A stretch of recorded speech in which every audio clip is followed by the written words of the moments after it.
comparing different types of filler. I think this is a really useful exercise because not all fillers are the same and not all fillers are created equal. So let's start with the most commonly used fillers on the market, and these are made of hyaluronic acid. Now, hyaluronic acid is our skin's natural moisturizer, and so these fillers tend to be very biocompatible. Our bodies tolerate them very well. Having said that, there are, in my opinion, far too many of these products available on the UK market. We have a real lack of regulation around fillers, and there's a very small handful of these that I would be prepared to actually inject into a patient, very tiny fraction. And those are the ones that are associated with the most clinical data. And for me, the brand that I use the most in my clinic is Juvederm. That's because of its huge wealth of science, of data, and its commitment to research and safety. For me, I get fabulous results that last well with a minimal side effect profile. And that's really what's influenced my choice. But there are many products that patients come in telling me they've had injected previously that I've never even heard of. And that, of course, is a worry. The nice thing with hyaluronic acid fillers is that we have a variety of different products of different textures that can be used in different areas. So, for example, a nice lifting and shaping filler that we might use in the cheek compared with a softer filler that we'll use in a nasolabial fold and a very soft filler that we'll use in maybe the lips or the under eye area, and then an even stiffer, more sculpting filler that we can use in the chin and jawline. So we have different textures of filler to achieve different types of results. And I think that is really helpful when we're looking to harmonize and individualize a face. The other beauty with hyaluronic acid-based fillers is that in principle, they can be dissolved should you, God forbid, have a problem or have a result that you're not happy with. I'll caveat that by saying some hyaluronic acid fillers, because we don't really understand or know much about how they've been made, the results of dissolving them can be less predictable. But as a rule, we can, if we need to, remove hyaluronic acid fillers, which is a big advantage in those unusual situations where we have problems. This shouldn't be used as a catch-all, so you just change your mind and therefore you decide you have dissolving. It's another medical procedure that comes with its own risks attached and does involve more injections and more downtime, and so I would only recommend it if you actually do need to have it. So it's not something to be taken too lightly. Then we have biostimulating fillers, and these are products that contain a collagen stimulating ingredient like polylactic acid or poly-DL lactic acid or calcium hydroxyapatite. And these are suspended in a matrix, which is usually something called carboxymethylcellulose. And this is designed to allow the biostimulator to be injected. And once it's in there, that carboxymethylcellulose disappears very quickly, and what's left behind is the biostimulatory compound. And that produces collagen in the skin, which does lead to skin quality changes and potentially also volume changes in the face. Usually it involves multiple sessions and quite vigorous massage a lot of the time after the product's been injected by you at home as well, to ensure that that product integrates properly to give you a nice even result that's not bumpy or lumpy. But biostimulatory compounds can be great if you particularly also have this skin quality change. For me, what's been a really exciting innovation has been Harmonica, which is a hybrid injectable which brings together the hyaluronic acid with the calcium hydroxyapatite, so the biostimulator. And we get the best of both worlds. We get this immediate volume change which the hyaluronic acid gives, and we also get this long-term tissue and skin quality improvement that the calcium hydroxyapatite gives. So that for me has been a really novel introduction to the filler space, and one that I'm excited to see, and I do believe we'll see more hybrid products coming in the future. Then we come on to a group of fillers that I really worry about, which is the permanent fillers. Unfortunately, they're not used so much anymore. These include things like silicones, which can slip and slide around the face and are never resorbed, and also something called PMMA, polymethyl acrylate. This can cause problems or be visible forever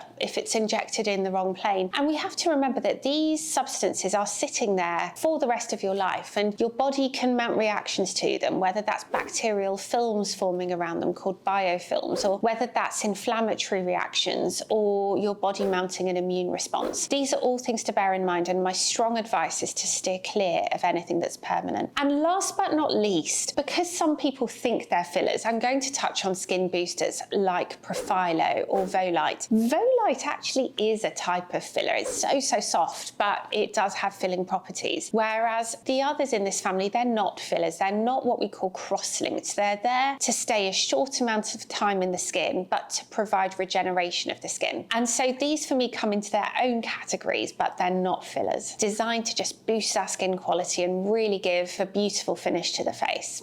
If this content has been useful for you, please give it a thumbs up or send me a little message below, and please do subscribe if you'd like to see more content like this.